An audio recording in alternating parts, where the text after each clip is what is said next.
এটি এমন এক অলৌকিক কবর যা বছরের পর বছর ধরে পানির ওপরে ভেসে আছে, কিন্তু কখনোই ডুবে যায় না। এমন কোনো বাংলাদেশের ডেজার্ট নাই যে চ্যালেঞ্জ করে এখানে তার মাটি কাটবে, এটা একবারে গ্যারান্টি। হ্যাঁ, ডুবে না, এ পানিও বাড়ে এও বাড়ে, ক্যানেলের পানি ভাসতেছে এও ভাসতেছে। বান আসলে তখন ভাসি ওঠে, আবার বান যখন চলে যায় তখন নিচে যায়, ডুবে যায় না। পানি যদ্দূর উঠবে কবরটাও তলাইবে, পানি কমলে কবরটাও বেড়াইবে। বন্যার পানিতে ডুবে যাওয়া তো দূরের কথা, স্থানীয়দের দাবি কবরটি ভাঙতে গেলেই নষ্ট হয়ে যায় বুলডোজার, এমনকি অসুস্থ হয়ে মারা যায় চালক। আগে যে পূর্বে ড্রাইভার ছিল ক্যালেন খোঁড়ার সময়, সেই ড্রাইভারটা মারা গেছে। এটা এমন এক অলৌকিক কবর যে কবরে মাটি সরানোর মতো এমন কোনো মেশিন বাংলাদেশে এখন পর্যন্ত নেই। এই পর্যন্ত যারাই চেষ্টা করেছেন তারা কেউ নাকি আর বেঁচে নেই। এই ঘর এ ভাঙতে যায় ও ভাঙতে যায়, যারাই ভাঙতে যায় তারাই মারা যায়, কেউ বাঁচতে পারে না। মানে অটোমেটিক 2-3 জন মারা গেছে। এত বড় মানে আল্লাহ হেকমত দিয়েছে তাদের মধ্যে। কবর তো বহু হাজার আসলো না, তো মনে কর সবে উঠি ফেলাইছে, ওই কবরটা উঠিয়ে দিতে পারেনি ডোজার। এই কবরের নাম করে যারা টাকা তুলে নিজের পকেটে ভরেছে তারা কেউ পার পায়নি। কেউ অন্ধ হয়েছে, কেউ চিরতরে পঙ্গুত্ব বরণ করেছে, আর কেউ বা নির্মম মৃত্যুর কোলে ঢলে পড়েছে। এদের টাকা যে খাইবে তাই ভাই কানা আইবে মরি যাবি, টাকা উঠেছিল তাই সবাই মরি গেছি। ওই যে কবরে যে টাকাটা খায়, এরা টাকা দেয় ওরা টাকা দেয়, এই টাকাটা খাওয়ার পরে ওই মানুষটা এমন করে নষ্ট হয়ে যায়, তারা এখনো অন্ধ হয়ে বেড়াইতেছে। আল্লাহর খাস রহমত আছে, যার কারণে কবরটা নষ্ট হবে না। যারা ভাঙতে যাবে তাদের যে কোনো একটা তাদের দুর্ঘটনা ঘটে যায়। এই কবরকে ঘিরে এলাকায় তৈরি হয়েছে এক চাঞ্চল্যকর পরিস্থিতি। কিন্তু যে কবরকে ঘিরে এত রহস্য, সেই কবরটি আসলে কার কবর? কেন কবরটি ডুবে যায় না? কিভাবে তা ভেসে থাকে? আর কেনই বা আজ অব্দি কবরটি কেউ সরাতে পারেনি? কি এমন অলৌকিকত্ব আর রহস্য লুকিয়ে আছে এই কবরের পেছনে? তা সরজমিনে দেখতেই আমি হাজির হয়েছি নীলফামারীর মাটিতে।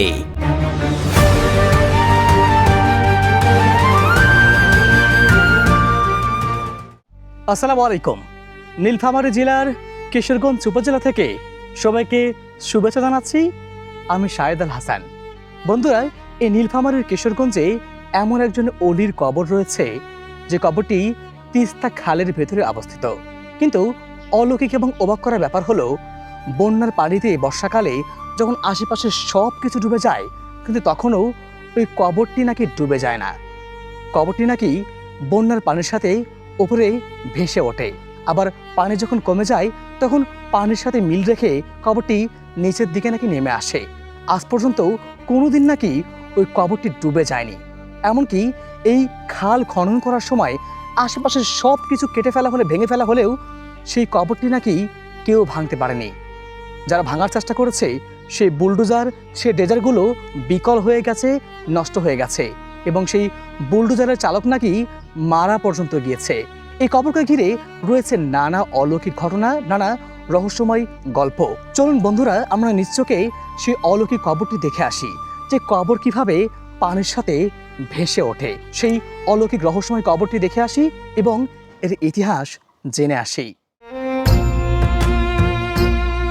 এটি নীলফামারী জেলার কিশোরগঞ্জ থানা সংলগ্ন কিশোরগঞ্জ বাজার। 100 বছরেরও বেশি পুরনো এই বাজারটি এখানকার মানুষের জীবন ও জীবিকার সাথে মিশে থাকা গুরুত্বপূর্ণ এক বাণিজ্যিক কেন্দ্র।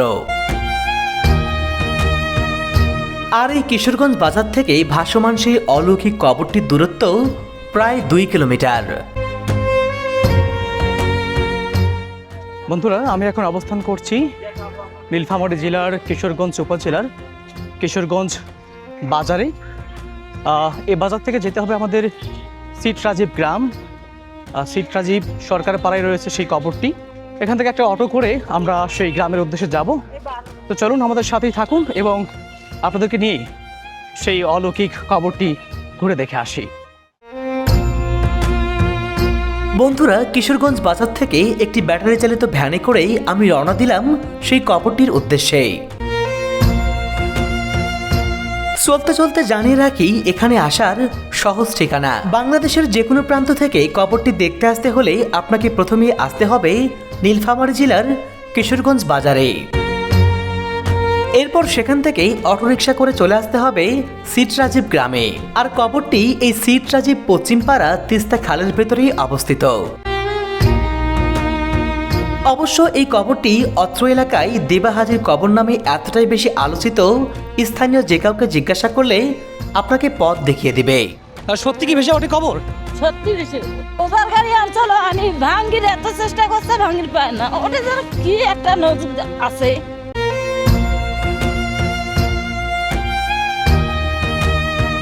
কবরস্থানটা পাকা আছে, কিন্তু আচ্ছা, পাকা আছে, কিন্তু যখন বান আসে তখন ভাসি ওঠে, যখন বান চলে যায় তখন নিচে যায়।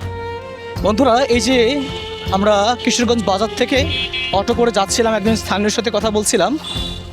উনিও বলছেন যে এই কবরটা বন্যার সময় ভেসে ওঠে, আবার বন্যার পানি যখন নেমে যায় তখন কবরটা নিচে নেমে আসে। অর্থাৎ তিনি যেটা বলছেন যে এই কবরটা নাকি কখনোই পানির নিচে তলিয়ে যায় না, একেবারে খালের মাঝখানে কবরটার অবস্থান।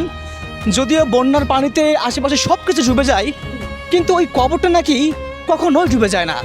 সত্যি অলৌকিক একটা ব্যাপার।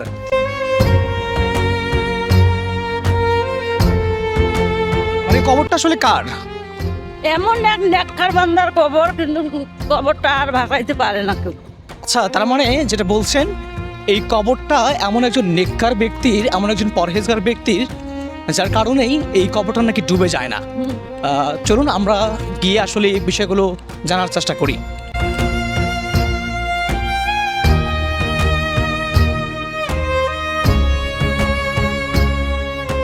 স্থানীয়দের মুখে কবরটি সম্পর্কে অলৌকিক কথাগুলো শুনতে শুনতেই পথিমধ্যে এমন একজন মানুষের দেখা পেয়ে গেলাম, যিনি ওই খাল খননের সময় নিজে উপস্থিত থেকে সব কিছু দেখেছেন।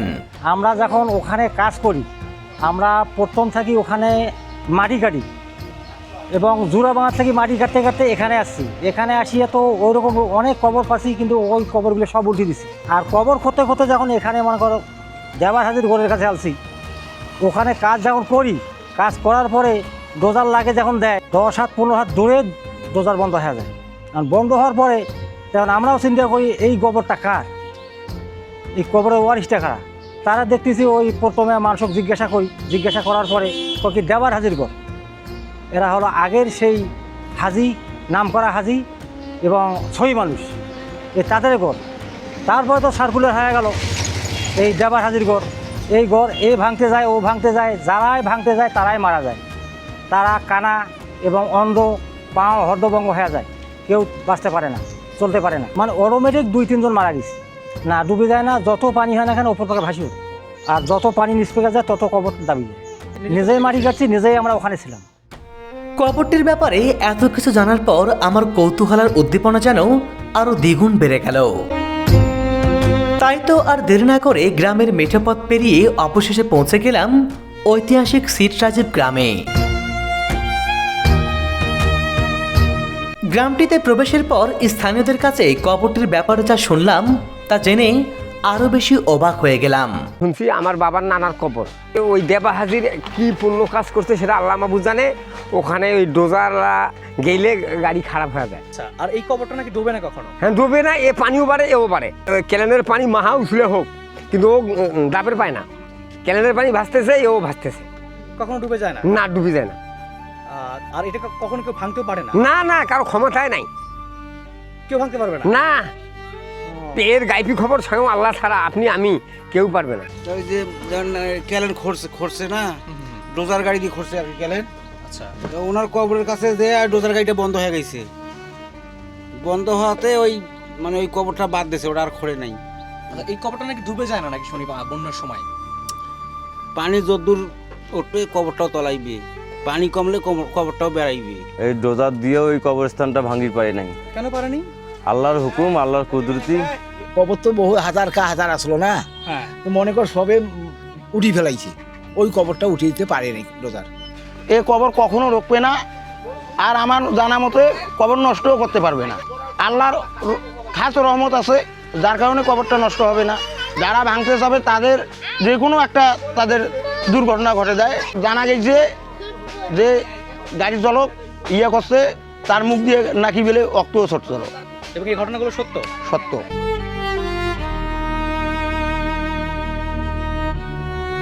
এখনও এমন কোনো বাংলাদেশের ডেজার্ট নাই যে চ্যালেঞ্জ করে এখানে তার মাটি কাটবে, এটা একবারে গ্যারান্টি। এমন কোনো বেকুর ড্রাইভার আর এমন কোনো বেকু নাই যে এখান থেকে তাকে সরাবে। যেমনকার জিনিস আমাদের তেমনই থাকে, সে আল্লাহ আল্লাহ লোক সবাই জানে। উনি বলছেন যে এমন কোনো শক্তি নাই বা এমন কোনো মেশিন বাংলাদেশে নেই যে এই কবরটা ভাঙতে পারবে বা এই কবরের মাটি সরাতে পারবে।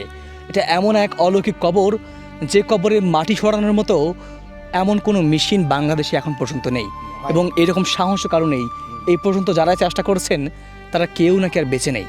এই কবরের ঘটনা আমরা তো বলতে পারবো না। এটা ধরেন আমাদের বাপের দাদুর কবর, ওনার নাম ছিল দেওয়ার হাজি, তার বাড়ি এখানেই। যে জায়গায় তাকে মাটি দেওয়া হয়েছে তার সেইটা নিজের সম্পত্তি, নিজের জায়গাতে মাটি দেওয়া হয়েছে। আচ্ছা, ওনার বংশধর কেউ কি বেঁচে আছে? আমরা সবাই আছি, আমাদের চাচা আছে, মানে ওনার নাতি আছে। আচ্ছা, যিনি মারা গেছেন উনি আপনার কি হচ্ছেন? উনি আমার হচ্ছে বাবার দাদু, আমার জেঠো বাপ হচ্ছে। তাহলে এই যে ঘটনাগুলো সত্য না? হ্যাঁ, এটা সত্য। শুধু আমাদের বাবার ঘর বাঁচি আছে, ওনার নাতি ছাড়া, নাতি আর পুতি ছাড়া ওনার মূল ছেলে মেয়ে কেউ নাই পৃথিবীর। মানে এই কবরটা যখন খুঁড়ির আসছিল তখন ডোজার গাড়িটা নষ্ট হয়ে গেছিলো। আর এই কবরটা যে এত চেষ্টা করে যে খুঁড়ির পায় না, আবার বান আসলে তখন ভাসি ওঠে, আবার বান যখন চলে যায় তখন নিচে যায়, ডুবে যায় না। বন্ধুরা, আমার পেছনে যে কচুরিপানার মতো ভেসে আসে দেখতে পাচ্ছেন, এটাই সেই অলৌকিক কবর, এটাই সেই দেবারউদ্দিন হাজির অলৌকিক কবর। এলাকাবাসী বলছেন এই কবরটি এমন একজন নেককার পরহেজগার, এমন একজন অলির কবর যিনি আল্লাহর খুবই প্রিয় বান্দা ছিলেন, যিনি মানুষের কল্যাণে কাজ করেছেন, যিনি তার নিজের 82 একর জমি মানুষের মাঝে দান করে দিয়েছেন। আর সেই অলির কবর আল্লাহ তাআলাই হয়তো এভাবে সুরক্ষিত রেখেছে। বন্ধুরা, যে কবরকে ঘিরে এত রহস্য, এত আলোচনা, চলুন জানার চেষ্টা করি এই কবরটি আসলে কার কবর, এই কবরে কে শায়িত রয়েছেন। এলাকাবাসীর মতে এই কবর যিনি শায়িত রয়েছেন তার নাম দেবারউদ্দিন হাজি। তিনি একসময় এই এলাকার একজন অত্যন্ত প্রভাবশালী ধনাঢ্য এবং ধর্মপ্রাণ ব্যক্তি ছিলেন। তিনি জনকল্যাণে নিজের 82 একর জমি দান করে পায়ে হেঁটে সৌদি আরবে হজ করতে গিয়েছিলেন। এরপর দেশে ফিরে তিনি মৃত্যুবরণ করলে তার পরিবারের লোকজন তার নিজ জমিতেই তাকে সমাহিত করেন। পরবর্তীতে 1984 সালে তিস্তা সেচ প্রকল্পের আওতায় যখন খাল খনন করা হয়েছিল তখন কবরটি খালের মাঝখানে পড়ে যায়। সে সময় বুলডোজার দিয়ে কবরটি সরানোর চেষ্টা করা হলে অলৌকিকভাবে কবরের কাছে আসা সবগুলো বুলডোজার নষ্ট হয়ে যায়। এমনকি বুলডোজারের চালককে স্বপ্নে সতর্ক করার পরেও জোরপূর্বক কবরটি সরাতে গিয়ে চালক ও তার ছেলে মারা যান বলে জনশ্রুতি রয়েছে। আগে যে পূর্বে ড্রাইভার ছিল ক্যালেন খরার সময়, সেই ড্রাইভারটা মারা গেছে। 14 খান কতুলের ডোজার গেছে, নষ্ট হয়ে গেছে, তবু পায় নাই। বুলডোজার যিনি চালিয়েছেন চালক যিনি, সেও মারা গেছে, তাকেও মারি ফেলাইছে।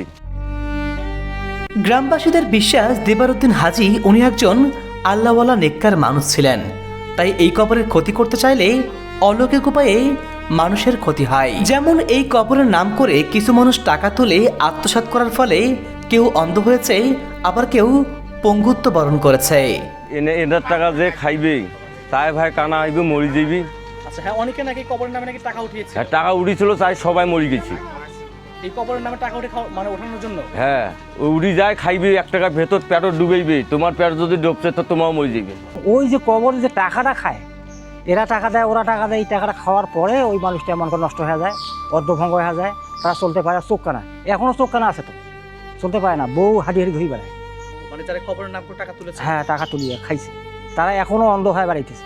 আর ওই টাকাটা বিশেষ করে যারা খাইছে তারাই মনে করে মারা গেছে এবং অর্ধভঙ্গ হয়ে গেছে, হাঁটতে পারে না, চলতে পারে না।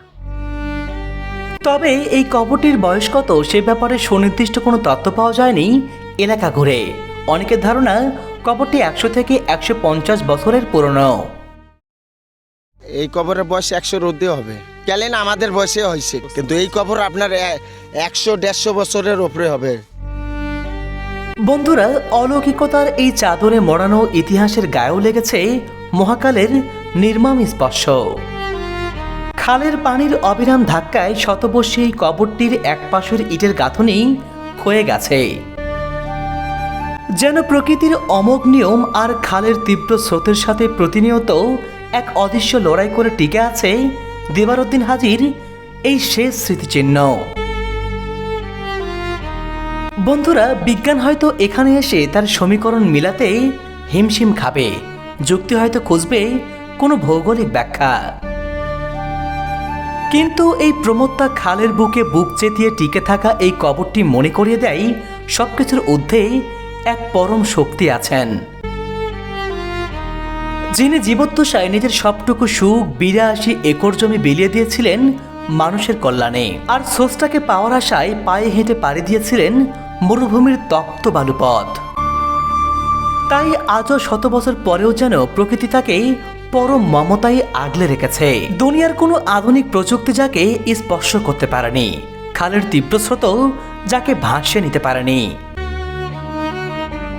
আসলে মানুষ মরে গেলেই সব শেষ হয়ে যায় না। যারা আল্লাহর প্রিয় বান্দা হয়, যারা মানুষের মনে জায়গা করে নেয়, এই পৃথিবীও তাদেরকে ভুলে যায় না।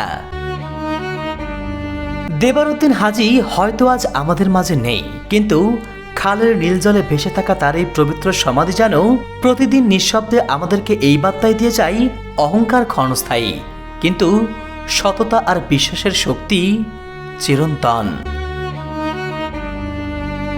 মাটির মানুষ মাটিতেই মেশে, কিন্তু কিছু মানুষ প্রকৃতির বুকেও অলৌকিক গল্প হয়ে বেঁচে থাকে যুগ থেকে যুগ, অনন্তকাল।